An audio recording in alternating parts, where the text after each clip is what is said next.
할렐루야. 상한 갈대를 꺾지 않으시고 꺼져가는 등불도 끄지 아니하시는 사랑과 긍휼의 주님을 찬양합니다. 오늘 예배 시간 가운데 은혜의 성령께서 기름 부어주시고 운행해 주셔서 하나님의 말씀으로 저와 여러분을 일으켜 주심으로 말미암아 특별히 여호와를 앙망하는 자에게 주시는 독수리의 날개치며 올라가면 같은 새 힘과 새 능력이 부어지는 복된 은혜의 예배 시간이 되시기를 주님 이름으로 축원합니다. 우리가 신문이나 텔레비전을 통해 뉴스를 볼 때마다 항상 느끼는 바가 있습니다. 어떤 사건이 일어났는데 그 사건을 두고서 하는 말이 참 제각각입니다.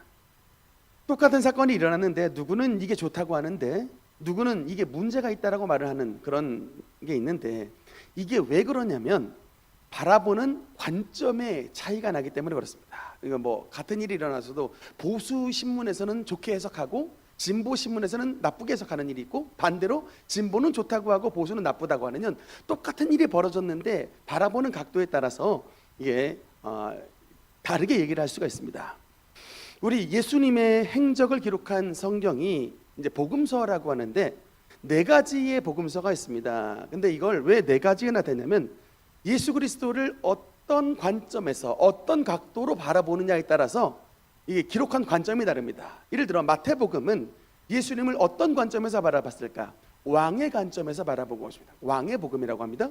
마가복음은 반대로 예수님을 종의 복음의 관점에서 본 거예요. 그래서 주님의 사역에 대해서 가장 많이 이야기를 하고, 그 다음에 누가복음은 예수님을 바라볼 때 어떤 관점에서 기록하셨냐면 인자, 사람의 아들의 관점에서 예수님을 바라보고 기록한 것입니다. 그 다음에 요한복음은 예수님을 어떤 관점에서 바라보고 기록한 것이냐? 하나님 아들의 관점에서 바라본 것입니다. 그래서 제가 이 사복음서를 옛날에 성막에 나오는 성막 제조를 하는 거기에서 쓰였던 4가지 실의 색깔과 연관을 지어서 한번 말씀을 드렸던 적이 있습니다. 그래서 마태복음은 왕의 복음이기 때문에 어떤 색깔? 자색. 그래서 성경에 왕과 부자를 상징하는 자색. 그 다음에 마가복음은 종이기 때문에, 특히 마가복음은요 다른 복음서와 달리 가장 예수님의 십자가에 대해서 가장 길게 말씀하시는 것이 마가복음입니다. 그래서 마가복음의 컬러를 물으면 레드입니다. 빨간색입니다. 그리고 누가복음은 이제 사람의 아들이기 때문에 흰 색깔. 그 다음에 요한복음은 하늘에서 오신 하나님의 아들이기 때문에 대표 색깔은 바로 파란색입니다. 네, 이렇게 그래서 구약과 신약이 이렇게 연결이 된 것을 우리가 알 수가 있는데, 우리는 지금 계속해서 이제 마가복음에 대해서 보고 있습니다. 특히 이 마가복음은 종의 복음이기 때문에 무엇에 대해서 예수님의 어떤 부분을 포커스를 맞추냐면 주님의 사역입니다. 종은 뭐예요? 일하는 자죠. 그래서 다른 것과는 달리 예수 그리스도의 일하심에 대해서 끊임없이 말씀하시는 것이 바로 이 마가복음인데, 특히 여러분 예수님의 사역은 3가지 단어로 딱 요약을 할 수 있습니다. 영어 단어인데 첫 번째 단어가 뭐냐면 teaching, 두 번째가 뭐냐면 proclaiming, 세 번째 단어가 뭐냐면 healing입니다. 그래서 마가복음 4장 23절의 말씀에 보면 예수께서 온 갈릴리에 두루 다니사 그들의 회당에서 가르치시며 천국 복음을 전파하시며 백성 중에 모든 병과 약한 것을 고치시니 라고 나와 있습니다. 그래서 영어 성경에 보니까 빨간색으로 해놨습니다. Teaching, Proclaiming, Healing. 우리말로 말하면 뭐예요? 가르치시고 전도하시고 여러분 고치셨다라는 것입니다. 이게 바로 예수님의 3대 사역인데, 그래서 여러분 교회가 무엇을 해야 되느냐라고 질문하면 고민할 것 없이 딱 이 3가지의 초점을 맞추시면 됩니다. 가르치고, 그러니까 교육하는 겁니다. 전도하고, 나가서 복음 전하고, 치료하는 것, 이것이 바로 교회의 3대 사명입니다. 왜? 예수님이 이것을 3대 사명으로 여기시고 하셨기 때문에. 우리가 나가서 여러분 전도하면은 전도한 영혼들이 교회에 오게 됩니다. 근데 교회에 와서 일단은 뭘 몰라요? 복음을 모릅니다. 예수님이 어떤 분인지, 우리가 왜 예수님을 믿어야 되는지, 성경은 뭔지 몰라요. 그러니까 설교 말씀과 교육 시간을 통해서 가르쳐 줘야 되는 겁니다. 그 다음에 또 가까이 이렇게 가르치다 보니까 뭘 알게 돼요? 그 양떼들이 광야에 나가서 사는 동안에 많은 상처가 받은 것을 알 수가 있습니다. 영혼의 상처 또는 육체의 상처, 많은 양떼들이 상처를 가지고 있는 것을 알 수가 있습니다. 그러니까 그 양떼들을 예수님께서 치료해 주듯이 우리 교회도 우리 다가오는 모든 성도들의 영혼의 상처와 육신의 질병을 치료해 주는 사명을 잘 감당할 때에 우리 능력교회가 하나님 앞에 크게 쓰임을 받는 복된 교회가 되게 되는 것을 기억해 주시기 바라는 것입니다. 주님께서 이렇게 이제 갈릴리 가버나움 지방에서 가르치시고 있는데 누가 예수님을 찾아왔느냐? 여러분 2절 3절 우리 한번 같이 읽어보도록 하겠습니다. 같이 읽겠습니다. 시작.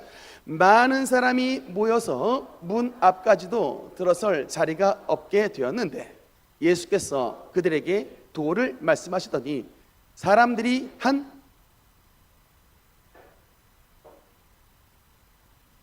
아멘. 여러분 누가 찾아왔다라고 말합니까? 중풍병자가 찾아왔다. 이 중풍이란 단어가 한자어입니다. 여러분 중풍이 왜 중풍이냐면 마치 사람이 거대한 바람에 팍 얻어맞은 것처럼 꼬꾸라지는 질병이다 해가지고 중풍이에요. 오늘날에는 중풍이라는 단어보다는 뇌졸중이라는 단어를 많이 쓰는데 이 뇌졸중도 크게 두 가지가 있습니다. 혈관이 터져가지고 생기는 뇌출혈, 얼마 전에 배우 강수현 씨가 뇌출혈로 돌아가셨죠. 예, 그래서 뇌혈관이 터지는 뇌출혈과가 있고 혈관이 터지지는 않았으나 막히는 것, 그 뇌경색이라고 한답니다. 그래서 뇌출혈과 뇌경색 다 이제 뇌졸중과인데 뭐 지금 우리 시대에도 굉장히 이게 치료하기 쉽지 않은 질병입니다. 근데 제가 얼마 전에 세브란스 병원의 의사 선생님이 강연하는 것을 한번 들었던 적이 있는데 우리가 뇌졸중이 생기기 전에 4가지의 예후, 즉 전조 증상이 있답니다. 그것을 영어 단어로 이렇게 빨리 치료해야 된다 그래서 fast로 이제 약자를 썼는데 첫 번째가 뭐냐면 F가 뭐냐면 얼굴에 face의 증상이 나타난답니다. 이게 첫 번째 얼굴에 어떤 증상이 나타나냐면 씩 웃을 때 뇌졸중 전조 증상이 있는 사람은 얼굴이 짝짝이가 된대요. 서로 마주보고 한번 웃어봅시다. 이게 전조 증상이 있나? 이게 같이 이게 대칭이 되면은 괜찮은데 이게 뇌졸중 전조 증상인 사람은 이게 짝짝이가 된대요. 페이스. 그러니까 두 번째 A인데 arm입니다. 팔. 근데 이 뇌졸중 전조 증상인 사람은 팔이 들 때 이게 못 버틴대요. 팔이 힘이 없어가지고 이렇게 오래 들지 못하고 있고 더더군다나 뭔가 이렇게 이게 잡을 때 이게 힘이 잡는 계란 하나도 움켜쥐지 못할 정도로 이렇게 손가락에 힘이 잘 주어지지 이게 악의 힘이 떨어지는 상태. 두 번째가 전조 증상. 세 번째가 뭐냐면 S인데 이게 뭐냐면 스피치예요. 말. 하여튼 여러분 뇌와 말은 아주 직접적으로 연결이 되어 있습니다. 그래서 이게 뇌가 활발하면 이게 말도 막 조잘조잘 잘하는데 뇌가 막히거나 이게 뭔가 혈관에 문제가 생긴 사람의 특징은 뭐냐면 말이 일단 어눌해져요. 그래서 일단 예전에 이 사람이 말을 굉장히 잘했는데 말이 일단 어눌해진다 그러면 뇌혈관에 뭔가 문제가 있다는 것을 여러분 캐치를 하셔야 되는 거예요. FAS 그다음에 네 번째가 T인데 타임입니다. 근데 시간이 너무나 중요한데 의사 선생님 말씀으로는 4.5시간이랍니다. 그래서 한 4시간에서 5시간 사이까지가 골든 타임인데 이 안에 병원을 가게 되면 그러니까 이제 뭔가 딱 발현을 했을 때 병원에 도착하면 혈전을 녹일 수 있는 기술이 오늘날에 있대요. 근데 이게 넘어가 버리면 이제 좀 상황이 심각해져서 이 골든 타임을 맞추는 게 굉장히 중요하다라는 강연을 들은 적이 있는데 어쨌든 여러분 건강 관리 잘하셔서 주님 앞에 가는 그날까지 건강 장수, 믿음 장수, 축복 장수 하시는 우리 모든 성도가 되시기를 주님 이름으로 축복합니다. 이 중풍병자가 들것에 들려서 예수님을 찾아왔는데 여러분 문제가 생겼습니다. 어떤 문제가 생겼냐면 2절의 말씀처럼 문 앞에까지도 들어설 자리가 없게 된 상황이 되었다라는 겁니다. 예수님을 만나러 왔는데 문 앞이 가득했다. 벌써 오래전의 일입니다. 우리 세은이세야 쌍둥이가 태어난 지 얼마 안 됐던 일이었는데 그 화전동에서 그 이제 행신동으로 가는 길에 맘스맘이라는 가게, 그 유아용품 파는 가게가 있었는데 기저귀 이벤트를 했었습니다. 그래가지고 저도 마침 시간이 있어가지고 애기 기저귀를 뭐 공짜로 나눠주는 이벤트가 있다 그래서 거기 줄을 섰었습니다. 이제 그래서 그 앞에 딱 줄을 섰는데 제일 처음엔 한산했어요. 사람들이 얼마 없었는데 이게 갑자기 이제 그 기저귀를 나눠주는 시간이 되니까 갑자기 어디서 그렇게 많은 여자들이 막 물밀듯이 밀어닥치는지, 제가 분명히 맨 앞에 서 있었는데 막 뒤로 밀려가는 겁니다. 근데 문제는 뭐냐면 애기 엄마가 포대기를 안고 애 등에 업고서 막 밀어 제끼는데 제가 어떻게 합니까? 근데 계속 뒤로 밀려날 수밖에 없는 거예요. 제가 그래서 그때 분명히 느꼈던 게, 엄마는 여자보다 강하다. 제가 그때 참 분명히 참 그때 느꼈는데, 막 급하고 막 뭐 좋은 거 준다니까. 그래서 딱 보니까 맨 뒤로 제가 밀려나가지고 기저귀 못 받아가고 왔었습니다. 그랬던 기억이 있는데, 참 뭐 급하니까 뭐라도 하나 받아보려고. 애기들 엄마도 그러는데 여러분, 지금 이 마가복음 2장의 본문 상태가 뭡니까? 그러니까 지금 돈이 없어가지고 병은 걸렸는데 치유함을 받지 못하는 사람들이 줄부리하게 많은 상태에서 갑자기 의사보다 더 뛰어난 예수님이 갈릴리에 사역을 하시니까, 그분 한번 만나겠다고 온 갈릴리에 있는 사람들 가버나움 한 집으로 다 그냥 몰려들었으니, 이제 뭐 구름대 같이 몰려들어가지고 이제 만날 수 있지 못한 상황이 되어버렸습니다. 들것에 들려와가지고 와 봤는데 입추의 여지가 없이 가득한 상태였다. 여러분 같으면 어떻게 하시겠습니까? 예수님을 만나라고 딱 왔는데 이미 그냥 문전성시예요. 그러니까 들어가지도 못하는 상황이 됐다. 여러분 같으면 어떻게 하시겠냐? 근데 이때 이 중풍병자와 내 친구가 어떻게 했느냐? 여러분 4절 한번 읽어보겠습니다. 4절 말씀 같이 읽겠습니다. 시작. 무리들 때문에 예수께 데려갈 수 없으므로 그 계신 곳에 지붕을 뜯어 구멍을 내고 중풍병자가 누운 상을 달아 내리니, 5절, 예수께서 그들의 믿음을 보시고 중풍병자에게 이르시되 작은 자야 내 죄사함을 받았느니라 하시니라. 아멘. 어떻게 했다고요? 그냥 들어갈 방법이 없으니까 뭐 할 수 없다, 뭐 다음번에 만나자 이렇게 한 게 아니고, 기어이 주님을 만날 방법을 찾아내가지고 예수님 앞에다가 중풍병자를 달아 내려놨다라는 것입니다. 그런데 이런 모습을 여러분 예수님께서 5절 말씀에 보니까 예수님이 화를 냈다라는 말씀이 아니에요. 왜냐하면 여러분, 우리 상황하고 바꿔봅시다. 서목사가 지금 설교를 하고 있는데 서목사 만나겠다고 지금 막 사람이 가득 찬 상태에서 갑자기 교회 지붕이 뚫려가지고 사람이 위에서 막 내려온다고 봐보세요. 그러면 어떻게 되겠습니까? 갑자기 막 텍스 뜯어지면서 막 조각들 떨어지죠. 먼지 막 위에 씌워지죠. 뭐 여러분 뚫을 때 조용히나 뚫겠습니까? 쿵쿵쿵 그러면 이제 막 사람들이 설교 듣다 말고 다 하늘 쳐다보고 있겠죠. 막 설교 방해, 집 부셔. 여러분 예수님, 아마도 제 생각에는 예수님의 머리 위에도 먼지가 수북히 앉았을 것 같아요. 옷도 막 먼지가 뒤덮이고. 저는 별로 스타일에 관심이 없는데 옷 스타일에 관심이 많은 까칠한 목사님의 경우 뭐 하는 거야? 라고 하면서 지금 막 화를 제대로 내버렸을 거. 분명히 그런 상황이었을 텐데, 놀랍게도 예수님은 5절에 보니까 그들의 믿음을 보시고 그들을 칭찬하셨습니다. 여러분, 이게 우리 예수님의 마음인데, 예수님께서 일단 그들의 믿음을 보셨다, 그들을 칭찬하신 이유가 뭘까? 우선 여러분, 이 네 친구의 믿음을 보셨는데, 이 네 명의 친구들의 믿음은 뭐냐면 여러분, 긍휼입니다. 여러분, 사실 엄밀히 말하면 자기랑 상관없는 일입니다. 옛날 속담에 이런 속담이 있어요. 여러분, 이런 속담 있는 거 아십니까? 남의 연병이 제 곱불만 못하다. 이런 여러분 우리나라 속담이 있습니다. 그러니까 남이 뭐 연병에 걸리든 말든 나에게 곱불, 감기만 못하다라는 속담이 있어요. 그러니까 남이 아파도 이게 나에게 감기만 못하다라는 것인데, 이 내 친구는 그렇지 않았다는 것입니다. 이 중풍병 걸려 고생하고 있는 이 친구의 상황을 마치 자기의 어려움으로 여겼다는 것입니다. 그리고 그 친구를 위해서 여러분 들것 들고 올라가는 거예요. 제가 작년 이맘때에 전에 우리 교회 나오셨던 류보람 집사님 교회, 더 빛나는 교회에 집회차 갔던 적이 있는데, 그 교회에 어떤 성도가 계셨냐면 이게 하반신 마비가 와가지고 휠체어를 타시는 분이 있었어요. 근데 그게 엘리베이터가 없으니까 그 성도는 붙잡고 3층까지 제가 위로 들고 올라갔는데 만만치 않아요. 성인 남자를 들고 휠체어를 타고 올라간다라고 하는 것은 여러분 상당한 힘이 드는 일입니다. 만만치 않더라고요. 제가 그것을 들으면서 이 4명의 중풍병자를 들었던 그 친구들의 긍휼의 믿음이 얼마나 대단했는가를 생각했습니다. 그 예수님이 계시는 가버나움까지 들고 왔는데 사람들이 너무 많으니까 다시 이 친구를 들고 지붕까지 들고 올라가는 거예요. 지붕까지 들고 올라가서 어떻게 합니까? 막혀진 지붕을 또 뚫어버리는 것입니다. 노동을 하는 거예요. 여러분, 또 당연히 지붕 부셨으니까 뭐 각오했을까요? 지붕을 고쳐줄 각오, 대가, 물질의 대가를 지불하는 것까지 각오했겠죠?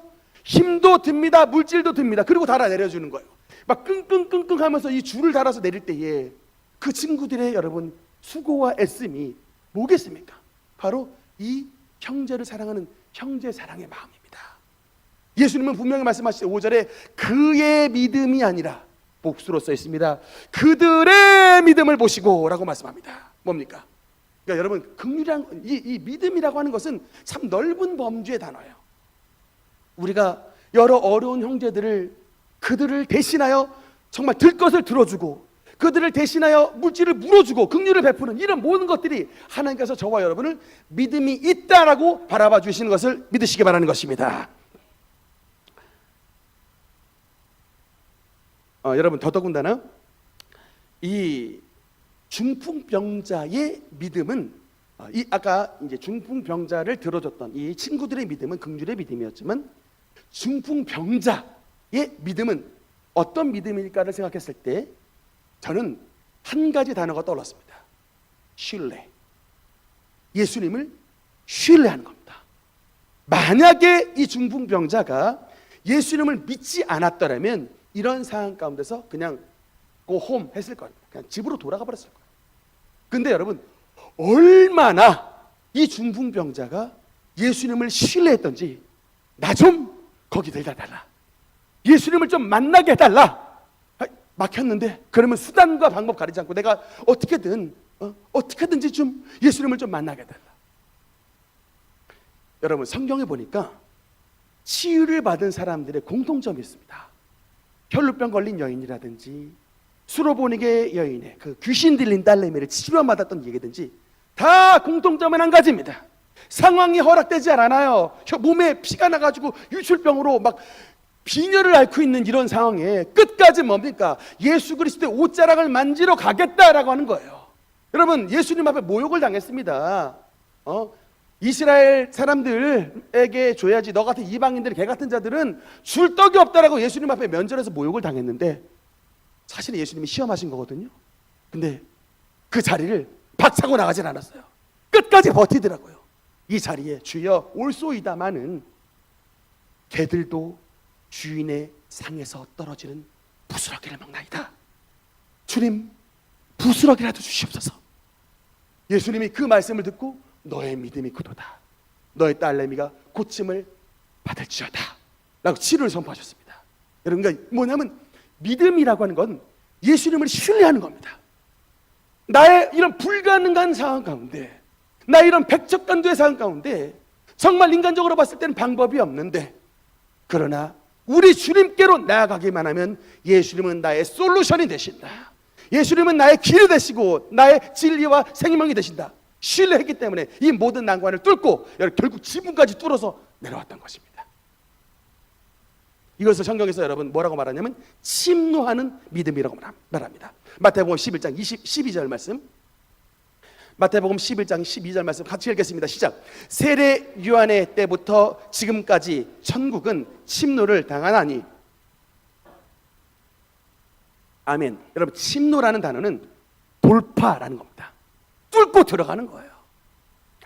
이게 문이 열린 게 아니라 장벽이 가로막혀져 있고 큰 바위덩이 같은 장애물이 있는데 기어이 이것을 뛰어넘든지 아니면 부수고 나가든지 돌파하는 것이 바로 침노의 믿음입니다. 바로 이 상황이 허락되질 않았지만 예수님 앞에 끝까지 나아가겠다라고 하는 이런 침노의 믿음을 가짐으로 하나님의 은혜를 받은 사람, 그 사람이 바로 중풍병자였습니다. 최근에 제가 긍정의 힘이라는 여러분 그 레이크우드 처치의 조엘 오스틴 목사님의 그 이제 설교를 들었던 적이 있는데, 이 교회가 어떻게 그렇게 부흥을 했는가 봤더니 다른 게 아니라 이 조엘 오스틴 목사님의 아버지인 존 오스틴 목사님이 너무나도 대단한 분이었어요. 여러분, 이 존 오스틴 목사님이 원래 텍사스의 남침례교단 침례교단 출신인데 그 남침례교단의 특징은 뭐냐면 당원과 성령을 인정하지 않는 교단이라고 합니다. 그래서 그냥 그 교단의 법규대로 그냥 말씀 사역하면서 이렇게 지냈는데, 문제가 뭐냐면 19년 차 교회가 됐는데도 전혀 교회가 부흥을 하지 않아요. 그래서 이게 아니 목회가 거의 20년이 다 돼가는데 교회가 부흥 안 되니까 다시금 그래서 성경을 읽어봤더니 이분이 사도행전을 읽다가 정답을 발견했습니다. 사도행전의 별명이 뭐냐면 성령행전인데, 야 그래 진짜 교회의 부흥과 하나님의 이 어떤 이 발전, 성도의 부흥과 발전은 바로 성령의 역사에 있구나라는 것을 깨닫고 성령 목회를 하기 시작했는데, 엄청난 그때로부터 기적들이 나타나는데, 그때 이제 이 존 오스틴 목사님이 붙잡은 말씀이 뭐냐면, 여러분 참 성경 한 구절 말씀만 붙잡아도 하나님의 역사가 나타난다니까요. 여러분 그 여의도 순복음교회 요한 3서 2절 말씀 한 구절, 내 영혼이 잘된 것 같이 내가 범사에 잘되고 강건하기를 내가 간구하노라, 한 구절 말씀 붙잡고 여러분 70만 명 성도 이뤘지 않습니까? 이 존 오스틴 목사님의 레이크우드 처치도 이 한 구절 말씀인데, 어떤 말씀이냐면 베드로전서 2장 24절입니다. 우리 한번 같이 읽겠습니다. 시작. 그가 채찍에 맞음으로 너희는 나음을 얻었나니. 근데 여러분 이게 어떻게 이 말씀을 붙잡을 수가 있는가 했더니, 저들이 붙잡았던 것은 시제였대요. 시제. 여러분 영어로 하나 써놨습니다. By whose stripe ye were healed라고 써있는데, 킹제임스 버전인데, 여러분 저 단어에서 시제가 현재로 쓰여져 있습니까? 과거로 쓰여져 있습니까? 우리 중학교 비동사 배우지 않습니까? 는 과거로 쓰여져 있는 거예요. 과거 동사입니다. 여러분 이게 무슨 말씀입니까? 그러니까 이게 뭐냐면, 우리가 예수 그리스도를 믿으면, 주님 안에 들어오면 우리의 치료는 이미 일어난 사건이라는 거예요.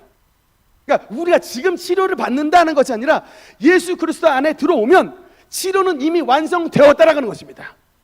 You were healed. 너는 이미 치료 받았다는 것입니다. 이걸 붙잡았더라고요. 그래서 이 존 오스틴 목사님이 첫째 딸이 태어났는데, 첫째 딸내미의 이름이 리사였어요. 근데 그 딸내미가 태어나자마자 어떤 시련이 닥쳤냐면, 세상에 딸내미가 뇌성마비로 태어났습니다. 뇌성마비로 태어났는데, 이 존 오스틴 목사님이 이 말씀을 가지고 이제 이 딸의 병과 싸우는 거예요.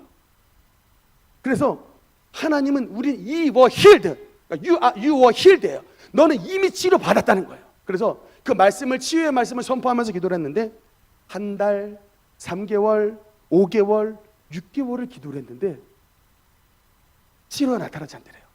아마 저 같으면 6개월 기도했으면 포기했을 것 같습니다. 아이 안 되나 보다, 하나님 뭐 치료는 다른 사람의 몫인가 보다, 그냥 포기해버렸을 텐데 7개월째 되더네.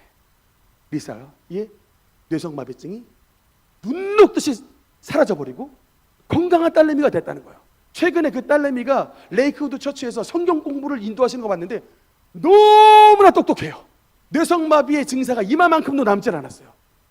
그러니까 너무나도 놀래가지고, 근데 그 다음에 그러고 나서 몇 년 있다가 1981년에 또 어떤 사건이 일어났냐면, 이 존 오스틴 목사님의 사모님이었던 도디 사모님 사진이 있습니다. 이 도디 오스틴 사모님인데, 저 사모님이 12월 달에 의사 선생님으로부터 어떤 판정을 받았냐면 간암 말기의 판정을 받았답니다.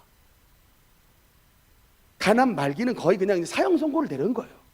근데 이 판정을 받고 돌아왔는데, 이때 참 한참 열심히 기도하다가 존 오스틴 목사님이 또 어떤 말씀을 붙잡고 기도를 했냐. 참 제가 그 말씀을 읽으면서 한 번도 그런 생각을 들었던 적이 없는데, 그때 붙잡았던 말씀이 마가복음 11장 20절 말씀이랍니다.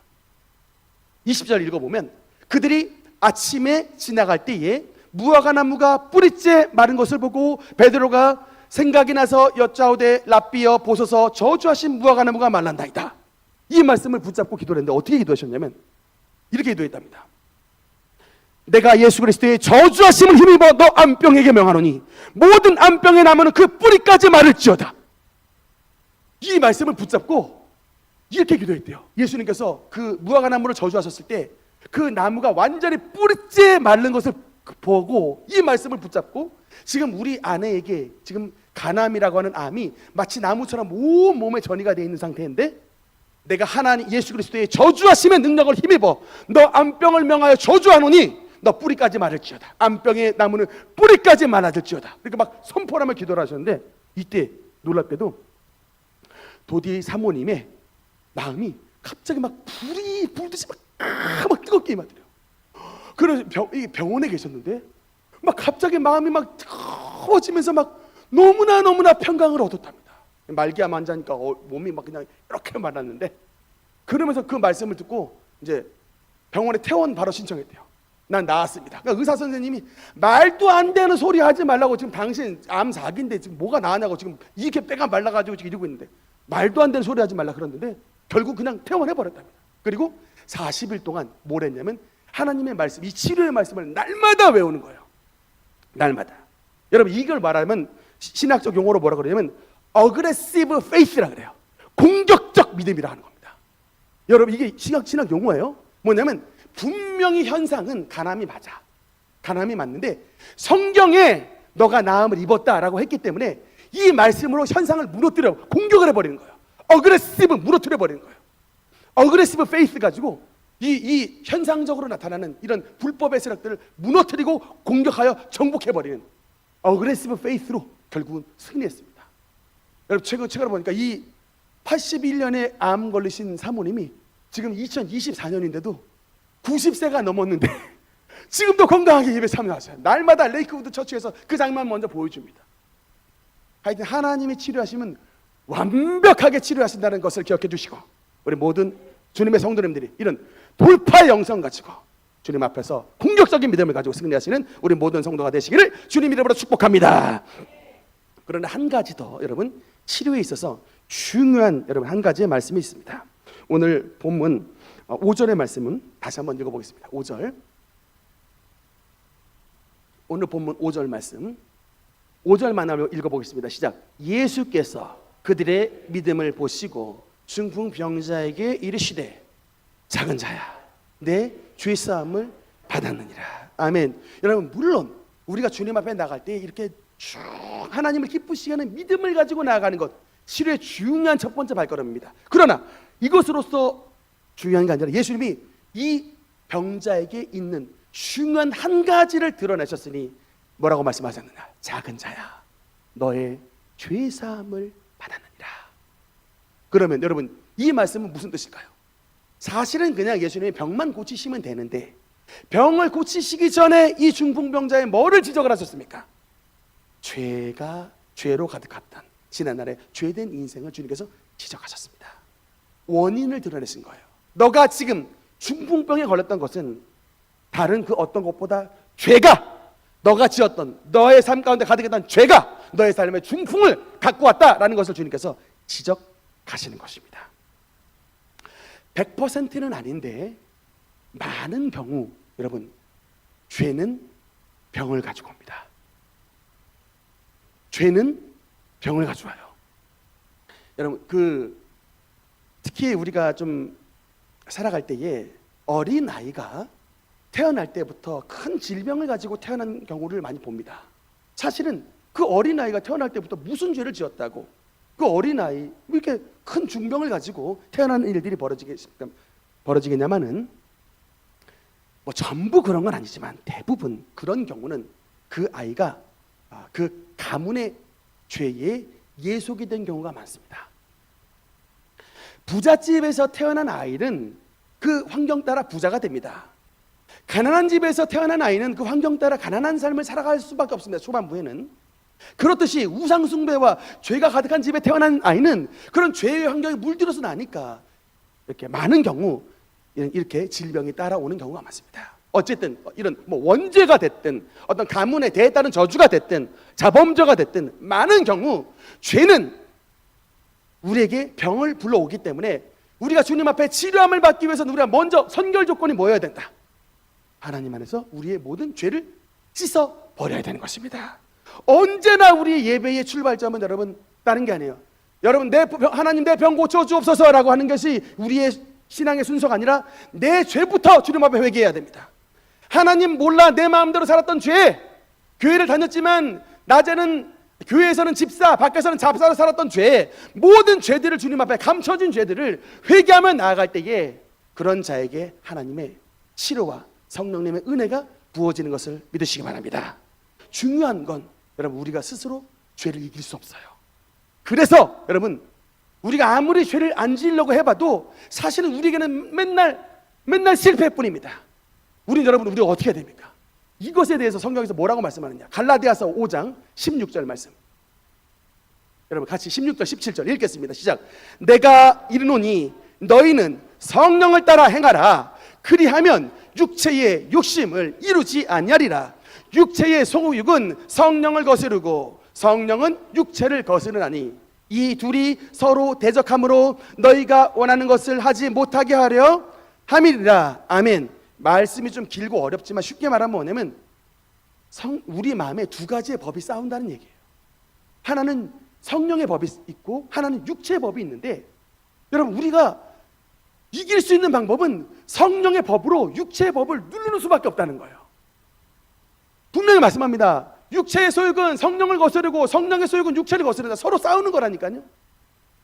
그래서 여러분, 우리가 이길 수 있는 방법은 성령의 욕구로, 성령의 소욕으로 우리의 육신을 누를 때만 이길 수밖에 없는 것이지, 내가 나의 의지로는 절대로 이길 수 없다라고 말씀하는 것입니다.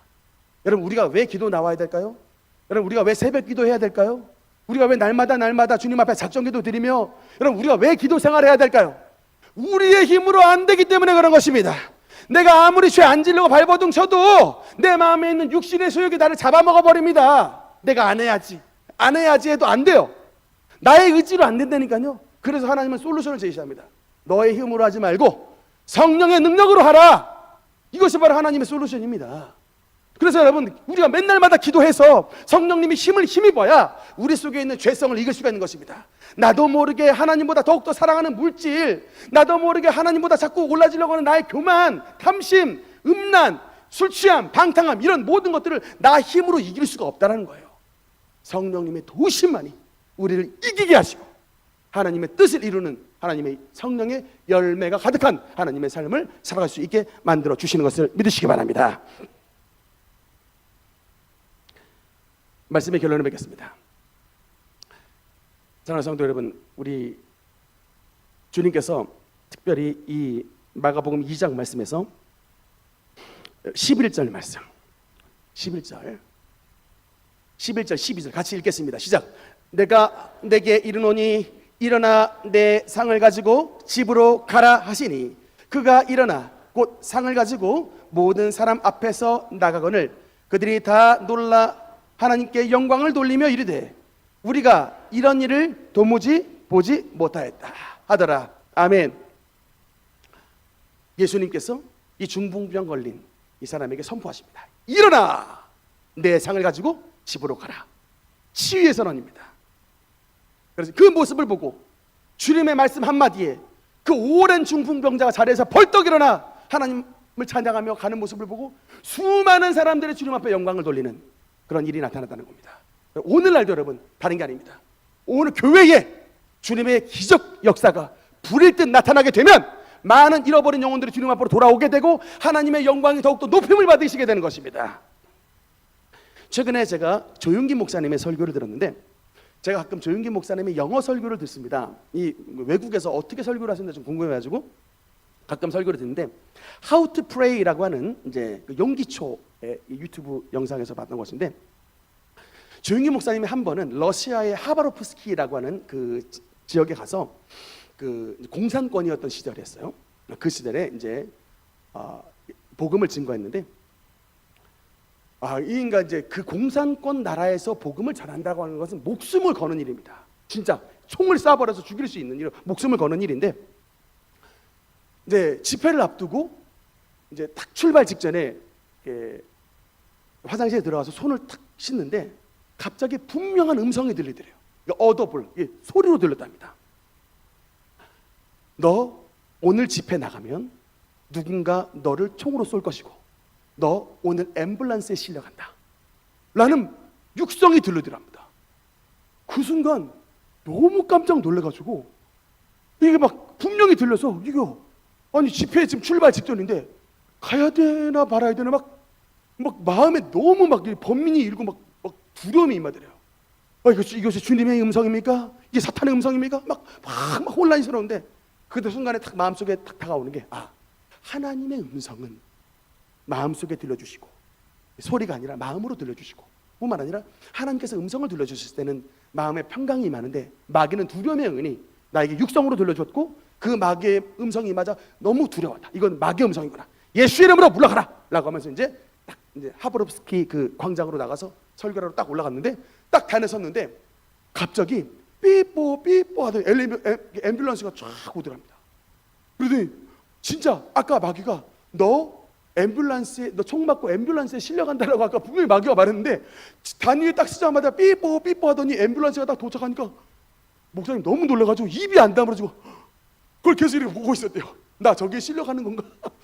그런데 이게 탁 앰뷸런스에서 문이 열리더니 휠체어를 탄 사람이 탁 내리는데 알고 보니까 그 사람이 이제 공산당의 서기 굉장히 높은 사람인데 그 사람인데 그러면서 이제 그 집회 광장에서 이렇게 사람 젊은 영맨들이 이렇게 막 둘러싸여가지고 막 시위를 하듯이 막 외치는데 Christianity is superstition.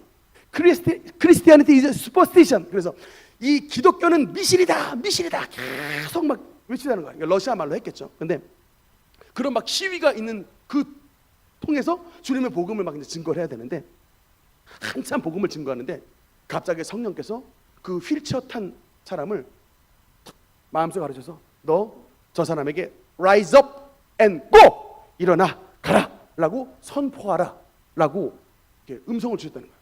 계속 리피즈했다는 거예요. 주님 저는 그런 믿음이 없습니다. 지금 사람들 다 모여있는데 대망신 당하기 십상이니 저는 그런 믿음이 없습니다 하는데 하나님이 양보를 안 하시더래요. 계속 설교하는데도 마음속에 rise up and go 일어나 가라고 명하라 계속 명하라. 그 사람을 바라보고 명하라 그랬는데 이번에 도무지 이제 순종을 못 해가지고 디렉션을 다른 방향으로 해서 이분이 여기 계시는데 저쪽 보고 rise up and go 이렇게 했대요. 저쪽 보고 다른 쪽 보고 이 사람한테 못하고 저쪽 방향 보고 선언했는데 그러고 나서 이제 그렇게 선언하고서 한 몇 분 있다가 보는데 갑자기 이 휠체어 탄 사람이 몸을 이렇게 움직이기 시작.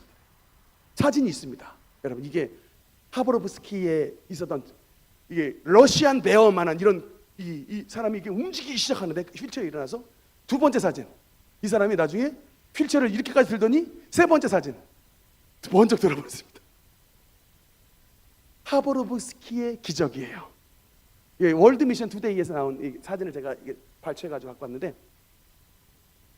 이분이 도대체 어떻게 된 거냐 사연을 들어보니까 이게 보통 해외 집회 성회를 갔을 때 막 3일씩 이틀씩 3일씩 이렇게 성회를 하시는데 한 이틀째가 됐을 때 그냥 앉아서 우연히 용기초라는 한국에서 온 목사의 설교를 그냥 우연하게 들었는데 갑자기 듣다가 마음속에 음성이 들렸는데 너 저 목사 집회 참여하면 치료받는다 라는 음성이 들리더래요. 그래서 이게 내가 뭐 잘못 들었나 했다가 그래도 이게 왜냐하면 이분이 교통사고가 났는데 10년 전에 백본 이 등뼈가 부러져 가지고요 그냥 이 휠체어 타는 생활을 했었다가 이렇게 음성을 듣고 그래 뭐 밑자의 본전 아니겠는가 갔는데 설교하시다가 목사님이 자기를 보고 선포하는 것이 아니라 another direction을 보고서 저쪽으로 일어나 rise up and go 하니까 자기 아닌 줄 알았답니다. 근데 어쨌든 그 얘기를 듣고 주님께서 분명히 치유받는다고 했으니까 그 말씀 의지해서 이렇게 일어났는데 허리에 힘이 주어지더래요. 갑자기 warm feeling 이게 막 뜨거운 이게 막 따뜻한 이 성령님의 이게 터치가 자기의 허리 쪽을 쫙 만지면서 갑자기 일어날 수 있는 힘이 일어나더니 저렇게 몇 발짝 걸으면서 나중에는 자기가 타고 왔던 휠체어를 번쩍 들어버리는 살아있는 여러분 중풍병 걸린 환자가 그 자리에서 일어나 걸으라 라고 말씀하신 하나님의 놀라운 기적이 러시아 하바롭스키의 조영기 목사님의 집회를 통해서 나타나게 되었던 것을 기억해 주시기 바랍니다. 여러분 한 가지를 말씀드리고 싶습니다. 예수님은 죽은 하나님이 아니에요. Jesus Christ is the same yesterday, today and forever. 예수 그리스도는 어제나 오늘이나 영원토록 동일하신 하나님이십니다. 2000년 전 중풍병자를 일으켜 세우신 하나님이 지금도 성령으로 우리와 함께 하셔서 어떤 병에 걸렸든지 저와 여러분을 그 병상에서 일으켜 세워주시며 하나님의 치료를 선포해 주시는 능력에 전능하신 하나님 것을 믿으시기 바라는 것입니다. 오늘 예배를 드리신 모든 성도님들 가정과 우리 능력교회 가운데 하나님께서 베데스다의 은혜를 허락하여 주심으로 말미암아 모든 질병이 치유함을 받고 살아계신 하나님 앞에 영광을 돌리는 복된 우리 모든 성도님들 가정과 교회가 되시기를 주님 이름으로 축원합니다. 기도하시겠습니다.